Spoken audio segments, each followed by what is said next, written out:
All right, hey guys, Ronnie Perez here. If you're watching this video, it's because you're thinking, man, what am I missing? Does this sound like you? Are you getting hung up on that first initial phone call or that first connection, that first meeting? Are your prospects ghosting you and then not responding to your calls, texts, emails? Are you not getting past that first call? Many of these things are things that agents go through. Sometimes a lead seems interested and then nothing, just you can't get a hold of them, they're just not responding back. You're getting objections really early. That's one that a lot of agents struggle with. They get objections super early and they're on the defensive, okay? Or you're thinking, man, what do I say? What do I have a script, a conversation, a path to go through? One of the biggest things that agents struggle with.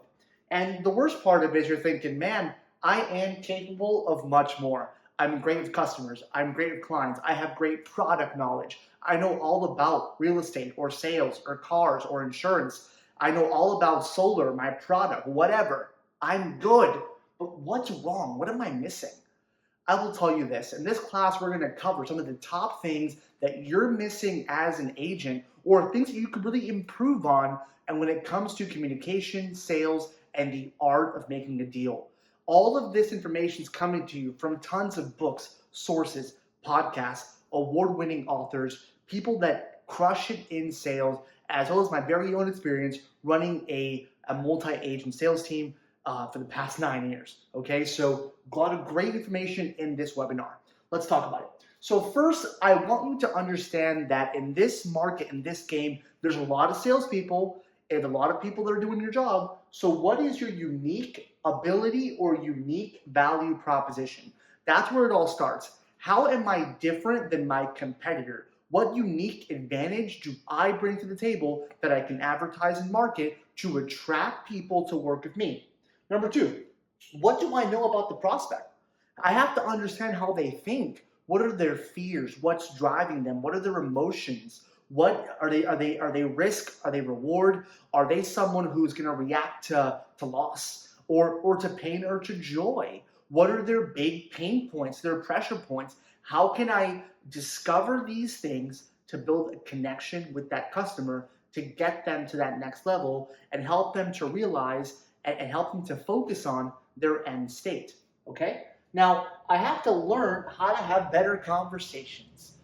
Conversations and the art of conversation has changed so much because of Facebook, Instagram, social media, a texting generation. People don't pick up the phone anymore. It's all very impersonal. Sales has to be different. If you want to be good, you've got to learn to have better conversations. You do that by reading, by practicing, by making the calls, by listening to the best kind of sales experts, by trial and error. Many ways to do that. And then finally, I want you to start thinking about how to create a repeatable system that's going to make sense for you when you're selling property or products or insurance or cars. What's my repeatable system? What's a system, a step-by-step path or progression or plan that I can put into place to help me to have a more predictable sales process? Okay? So let's talk. Number one, why should leads work with me? What do I do different? How am I better? How can I compete? I've got to realize some of these things. What do I do different? It's going to be part of my value proposition, which is going to put it in that lead's mind that I'm better than my competitor and they should work with me. That may be because I have a lot of experience. I've done multiple transactions. I've been lauded as an expert in this area. I've put a lot of work in. I've sold many homes. I'm the top insurance agent in my area. I'm consistently the top salesman. You should work with me. I have a lot of experience in the product. What is it? What makes you different and what makes you better that you can compete with your rivals? When it comes to listing property, for example, my firm does a ton of print marketing, flyers, ads, business cards, technology that's going to let buyers interact with that listing. What does that mean for you, Mr. Seller? What it means is you're going to have better marketing of your beautiful property, and more buyers are going to bring better offers because of that enhanced marketing. What lets me do that and have that statement is my competitive advantage. What is your competitive advantage? Maybe your fees are less than your competitor. Maybe you guys work weekends and nights and your competitor doesn't. Maybe your product has better features and benefits. What is that thing? Realize it. Because that's going to be a main strategy for you when you're trying to compete. Okay? Number two, who's my target audience? I have to realize who I should target. As a sales professional, there are certain demographics or people that I'm thinking about targeting. When it comes to homes, for example, I may want to target the veteran community because I myself am a veteran and I know how to utilize that loan product. I'm good at relocation services, so I may target veterans. If I am maybe want to target first-time home buyers, those demographic, that kind of person comes with certain challenges. They are more heavy on the education and they're least likely to pull the trigger. Why is that important for me? Because I'm going to realize in my business plan what kind of people I'm able to work with and what demographic I want to target. If I'm targeting a geographic area that has less valuable property, why am I targeting that area as opposed to an area that has more valuable property, which is going to increase my sales commissions? If I'm an insurance agent, am I going to target people that are available for Medicare or Medicaid as opposed to a different kind of loan product or a different kind of insurance product? If I am looking at my target audience, how do I target them? If I'm looking at the millennial home buyers or millennial people, Instagram, Facebook, right? If I'm looking at people that are less on technology, it's going to be mail, direct mail, print, flyers, door knocking. What is that way? How do I find my target audience and what motivates them? So different audiences, different people, different demographics are motivated by different things.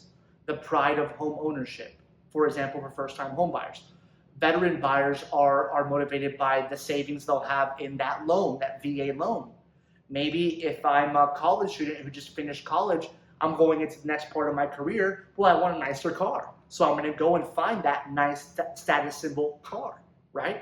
I get a raise at work. That motivated me to get a better apartment. What motivates that target audience? So what I want you to do right now is, and throughout this presentation, is have a notebook and write these things down and start to brainstorm what is my target audience, how do I target them, and what motivates them. That way I can start getting some data that I can work on when I create my business plan, which we'll go over in the next couple of slides. Okay? Next. So do I have a system? Notice that we haven't even begun to sell yet. I don't want to sell till I know myself. I know my value proposition, number one, value proposition. I don't want to sell until I've identified my target audience. And I don't want to sell anything until I have a system in place. So do I have a step-by-step process for sales? I'm going to show you that here soon. And what am I even saying in that pitch or presentation? If you don't have a flow chart for your industry, first I'm going to this, then this, then this, then this, I am failing myself.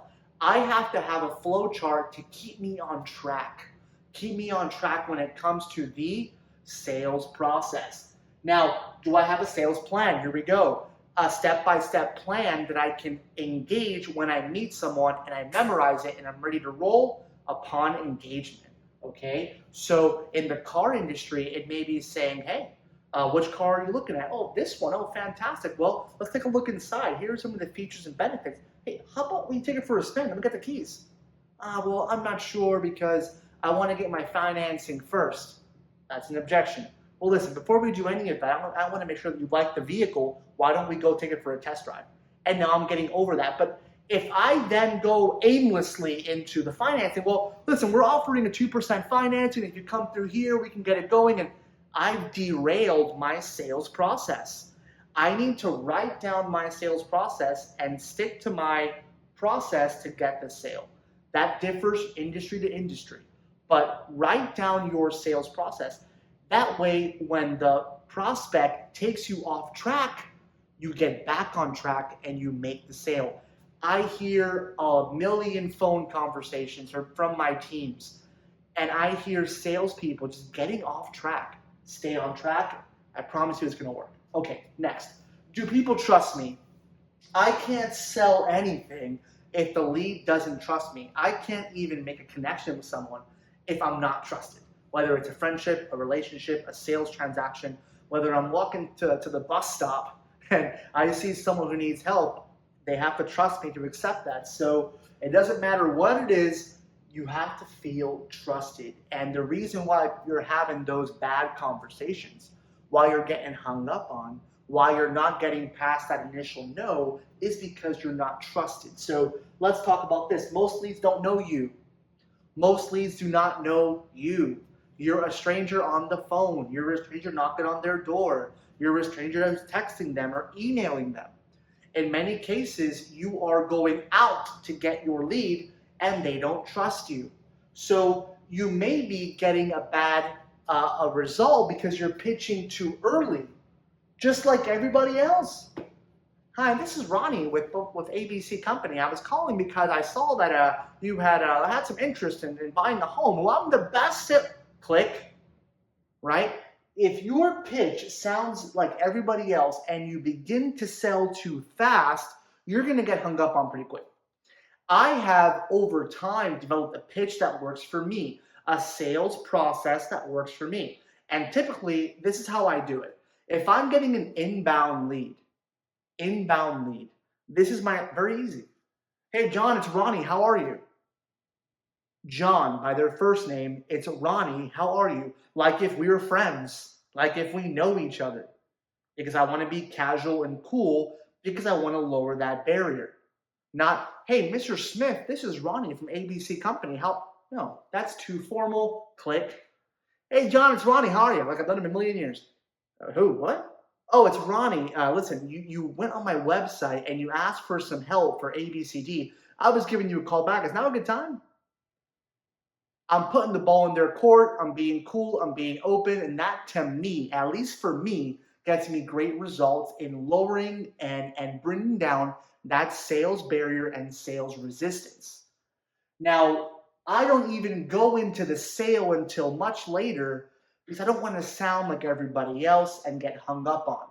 You know who these people are. You get these phone calls all the time and you immediately hang up. Don't be like them, be like you. Okay, next. Is my client consult weak? Here we go. My client consult may be weak, may be sales driven, may be a lot of me and not enough of them. In a sales consult, if I'm talking more than they are, I'm missing an opportunity and I'm losing. My sales consult has to be strong. Number one objective of the sales consult is to build trust. I can't begin to sell until the prospect trusts me. Building trust, how does that work? I'm going to ask open-ended questions focused on them, their family, their hobbies, their job, their business, their past, open-ended about them to let them drive that conversation. And all I'm going to do is listen. So I'm building trust. I'm learning as much as possible. I'm, as Jordan Belfort would say, I'm gaining massive rapport, and I'm using that rapport to what? Gain massive intelligence. So I'm going to learn as much as possible about that prospect, about that person, because if I don't learn about them, I can't use what I learn to uncover their pain, their weakness, their motivations, their joy, their happiness, what's going to drive their decision making. Guys, can we agree that people like to talk about themselves? Yes. So as they talk more, you'll discover more about them and you can use that to your advantage. So I'm going to learn from them.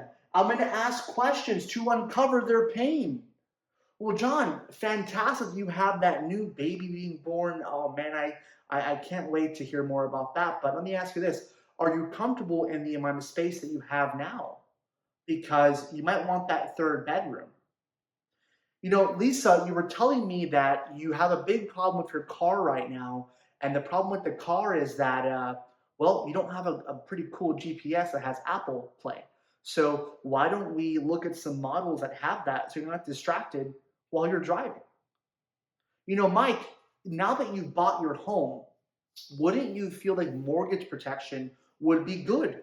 Because, you know, God forbid anything happen to you, Mike, your family might be in a bad position to pay that mortgage. And mortgage protection insurance is a great product.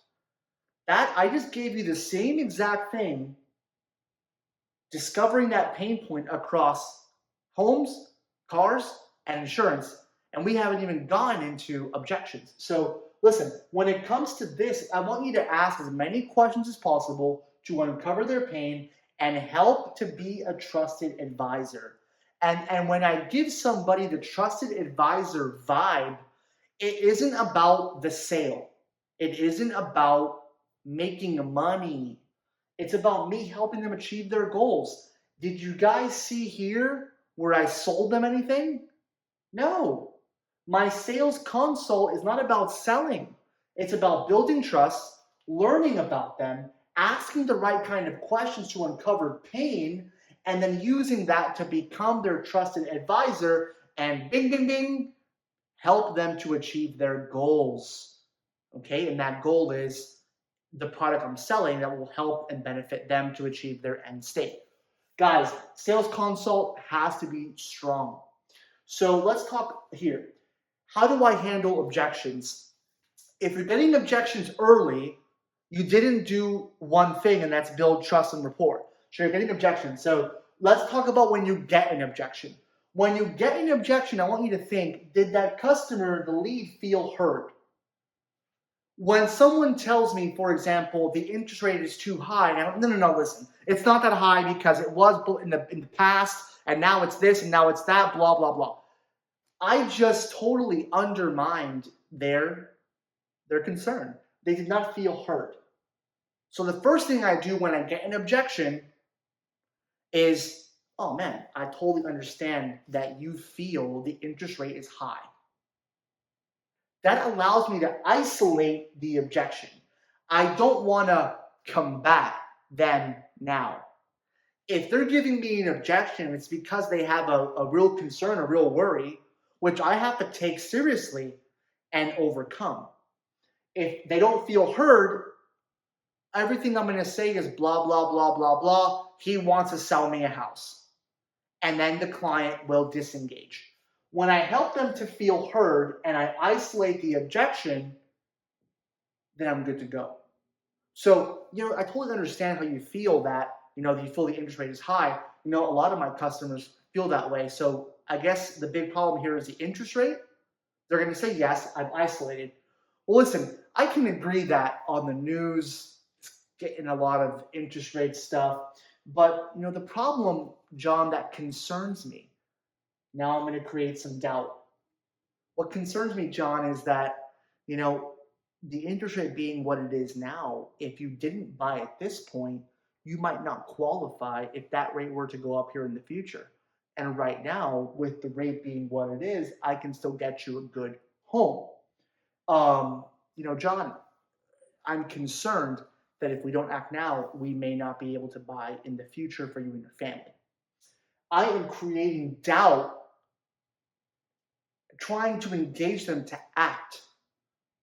Can I say the fact, right? When it comes to the objection, maybe there's a fact I can state that will get them to overcome that with truth.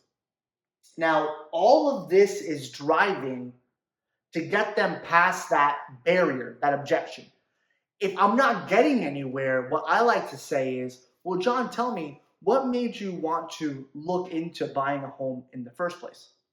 Well, John, tell me, why, what's going to happen with your car when the transmission goes out and you can't get to work? Well, Mike, you need health insurance. I'm giving you an option that makes sense for your family. Yeah, the premium's a bit higher than others, but wouldn't you agree that you want that extra benefit, ABCD benefit, to be able to cover your family in case that, anything happens to you? I'm going to close the objection loop by stating their end result and asking them to get over it with me to achieve that end result. That's key. Trying to get them to a place, again, the goal is get them to a place where they agree to get over it because the end result is better than the objection. You can do that by giving them a view of their end state, the beautiful, amazing thing they want, helping them to get there, or by helping them solve a problem. But again, if they didn't feel heard, they won't act. If I don't isolate, I don't know what I'm even objecting to. If I can't agree, I'm going to sound too combative. And by creating doubt and curiosity, that's a good thing. Because if I take it back a little bit, they're going to come forward, sell themselves. And can I state a fact to help my goal? Okay? So those are ways I get over objections. And I have to practice that to get better at it. Okay? All right. So a lot of salespeople are caught up with clients. They think, oh no, they're going to buy. They're right there. I'm close. But really, they're just time wasters. I have to, as a good salesperson, right? Number 7 here, point number 7 is I've got to learn how to identify who is wasting my time and who is actually a valid prospect, who may buy in the future. So is the lead stalling? And if they're stalling, why? Are they hiding something? Are they not being forward with me or open with me? Have I not built trust and rapport for them to give me the real objection? I like to be very open. Well, John, really, honestly, what's stopping you? John, I mean, I've shown you the car that you think you like, and it's fantastic. It's even the right color that you wanted, has all the right bells and whistles. What seems to be the problem that, we're not getting there? Anything you want to tell me?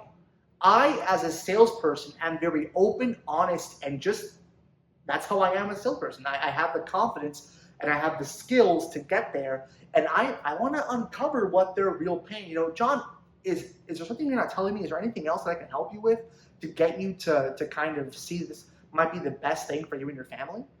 John, is there anything behind the scenes that's kind of happening that kind of you're scared or is giving you a bit of a hesitation to move forward with the deal? If I can do that, and again, I've built my status as a trusted advisor, not some sleazy salesperson, I can get them past that. So if they keep resisting, they're a time waster. Vague with financing terms. Well, how are you going to pay for this, Mike?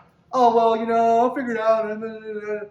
If they're vague with financing or they're unwilling to apply or qualify for your product, go through the application process, qualify for a loan, talk to the finance manager about their credit score. If they're unwilling to finance terms or apply or qualify, they're a time waster. Either they're never going to buy because they're just vaguely interested and they don't really care too much or no urgency, okay? Or there's something hidden that you haven't uncovered, okay? So, really important is a business plan and a sales pipeline. I'm going to go over an example of a sales pipeline that I use in my business, real estate, but you can take the same sales pipeline and you can modify it for you. So I'm going to show you an example here of a sales pipeline that I use to track clients. Let's start with number 1, a lead. A lead is a person who I have in my funnel. They've come into my software from Google, Facebook, Instagram, a referral, a website inquiry. They applied for one of my products. They went on my website and they want a value for their home. Whatever, I've captured them into my software, into my CRM, into my system, and they're a lead. So every lead comes in as a lead, okay? Then my goal is to contact those leads and figure something out. Are they a hot lead? A hot lead is someone that I actually talk to, text with, or email with that actually responded back to me. When they respond back to me, they're a hot lead. And they're a hot lead because they have some kind of interest in proceeding with the product. Okay? Yeah, I'm interested, and then I go through my buyer consultation, and I kind of move forward into the applying phase. Okay, into the applying phase. So let's just say that person is ready, and now they're going to apply. So I want to differentiate that. I have leads, people that I'm trying to engage with. I have hot people who have said they're ready to roll. And then I have applying, which is people that either working with a lender, go into the financing programs, they're trying to fix their credit, something. They're in the process of applying for a lead, for the product, sorry. Then I have showing. Showing is when they've applied or they have cash or they have whatever they need to buy, and I'm showing them property or I'm demoing that product, okay? So I've got that showing bucket. Why is it important to have a pipeline so far? It's important because all my 3,000 people in leads, I have to call them and try to get them to act. Maybe I have 40 in hot. I have to keep those 40 conversations going. They may buy. Then I have 10 that are applying. Well, I got to call them to find out, hey, did you apply? How's the credit? Are you good? Can you proceed? Then I have my showing. Showing is the ones I can close in 3 months, 2-3 months, right? So every pipeline has a time that I'm associating with them and a money value to them. A lot of money potential, low money potential, good money potential, good money potential, better, high money potential. So I can plan out my business, okay? Now, offer out, keep those offers hot, make sure I have a good product there. Pendings, okay, so now we have pendings, which is, obviously they're under contract, and then we're gonna have close. Close is great because I can send them my 5-star review questionnaire, and I can also send them a gift, when they close, and I can keep track of them to help them. So you're gonna say, Ronnie, these are all positive stages, right? You're right. Let's go into some of the negative stages and what I'm gonna do with those. So listen, if they're a lead and they're not one of the good things and they're a bad thing, they're not interested. If they're not interested and they're a lead and I call them and they go, hey, I'm not interested. Well, why is that? Well, I'm gonna wait a year. No problem. I'm gonna put them in not interested. Why? Because in a month, I'm gonna call them back. I'm also gonna send them property website searches and I'm gonna try to get them to act with video, prompting, cold emails, that kind of thing, email action plans. They say they're interested, but that could change. That could change. Okay, next, not now, nurture. Hey, Ronnie, maybe in a year, hey, the news, the war's going on, or hey, I'm just scared right now. But no, I'm not ready right now. Great, I'm gonna put them right here and not now. Because again, same thing, I'm gonna invite them to my webinars. I'm gonna send them video messages. If I see a house, well, listen, I know what they like. They want a 3-bed, 2-bath in a winter garden. If I see a nice one, I'll record it and send it via email, send it via text. Maybe that gets them going, right? Next, bad info. I want to keep track of a lead if they're bad info, like if they gave bad information, because sometimes vendors like Boat.com, Zillow, some of these sites will refund me. So I want to know that. Next, already bought or they already have an agent. If they already bought, I want to analyze that to see if I failed in my process. Did I not reach them fast enough? Did I not send enough emails? Did I not call them? Did I fail in making a sale? Or if they already have an agent, I want to know that because maybe I can call them back in 2 months and maybe that agent wasn't good or they changed their mind or I can provide better service, okay? And then we have one which is low credit or low funds. Low credit, low funds is a very interesting one because it's going to give me one that I can come back to after 3, 4, 5, 6 months if I put them on a credit repair plan. Guys, you've got to have a sales pipeline that works and you've got to have the ability to move people through a progression. Everyone, I hope this webinar gave you guys some good details and gave you guys some good information. My goal with this is to get you thinking about ways you can improve your game, improve your sales product process, improve yourself as a salesman. Hopefully you signed up for my one-on-one coaching for free, one-on-one complimentary coaching call where I'm going to analyze your business, I'm going to help you set up a funnel, and I'm going to help you to make sales. So thank you for listening. Press the next button on this, and hopefully we will chat soon. Thank you for your time.